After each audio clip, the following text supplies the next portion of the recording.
Ratios. Ratio is a comparison of two numbers by division. Okay, fractions are the same thing, right? They're division problems, right? So I could write 3 to 9. I could write that as 3 over 9, right? So 3/9, same thing as 3 to 9. Okay. This is like if it said 3 boys for every 9 girls. Okay. So if you had 18 girls, that means you have 6 boys. Okay, that's all this means. It just gives you a ratio. Could I reduce this? Yes. Yes, I could divide both the sides by 3 and get 1/3. Okay, or 1 over 3. That means 1 boy to every 3 girls. Okay, or vice versa, 1 girl to every 3 guys. Okay. Write this down. 12 baskets to 18 attempts. Right, this is like a ratio comparing like basketball players. Okay, what they want to do is which one's more efficient, which one makes more baskets per attempts. So we write this as 12 over 18. We could simplify this. We could take 6 out. Good.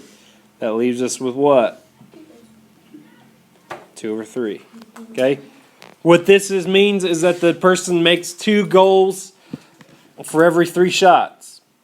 They make 2 baskets for every 3 shots. Do you think that's a pretty good percentage? So he makes 2 shots for every, or two baskets for every 3 shots. That's a pretty good percentage. Okay. In the NBA, they would like a shooter to have a 67 percentage. Okay, 67% from the line. That's pretty good. Okay. Write this down. This is a ratio of 8 ounces to 3 pounds. So for every 8 ounces of something, there are 3 pounds of something else. Okay? But could I write this? But does this make any sense? 8 ounces to 3 pounds, does that look? That looks like 8 ounces to 3 ounces, right? Okay, because we are not listing the units. So what we want to do is we want to convert everything to the same unit. Either ounces, make them all ounces, or make them all pounds. All right. What I want to tell you is that we want to go to the smaller unit. It's easier to do. Okay. Which is the smaller unit, ounces or pounds? Ounces is. Okay. Who off the top of their head knows how many ounces are in a pound? 16. It is 16. Good. If you do not know, all the units are in the back of the book on the last page. Okay. For this, it's like Riley's right. There are 16 ounces in a pound. So we take our 3 times 16. 3 pounds. Okay. We're converting it to ounces. Does anyone know what 3 times 16 is? 3 times 16? Yep. Someone raise their hand and tell me. 48. Can I reduce this? Yes. No. Yes. Yes. Emery, what can I take out of it? Hold on. 8. 2. Take 8 out? Yeah. No. A 2. You can take 8. Can you? I can take 8 out. Yes. 1 over 6. So this means for 1 ounce of something, we have 6 ounces of something else. This would be like if you're doing a ratio of like baking.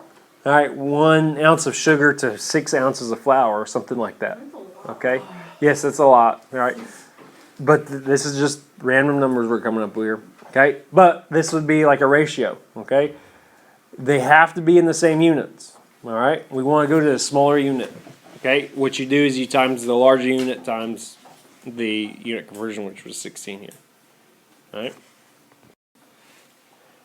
So let's do this one. 15 inches to 1 foot.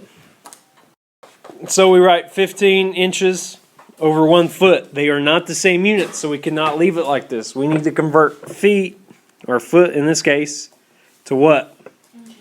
Inches.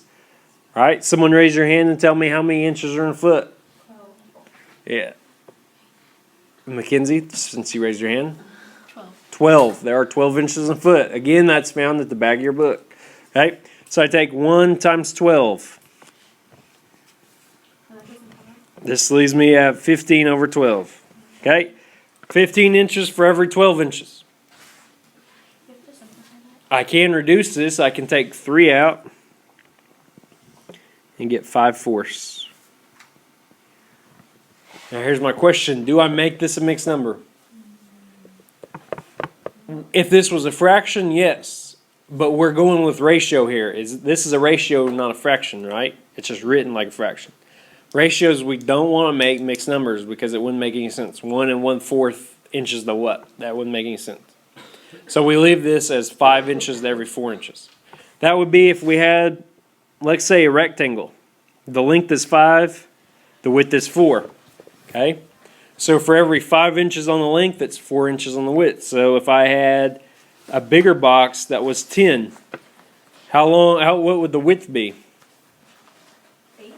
8. All right? We doubled this, we doubled the length, so we have to double the width. Okay, let's do this. Same ratio, the length is 20. Someone raise your hand, tell me what you think the width is. Kenzie, what do you think it is? 16. It is 16. Okay, this is proportions. We're going to be solving proportions later this week. Okay, all she did was she broke it down into a 5/4 ratio. 16 divided by 4 is 4. 20 divided by 4 is 5. Is that a 5-to-4 ratio? Yes, it is. All right. And here's your assignment.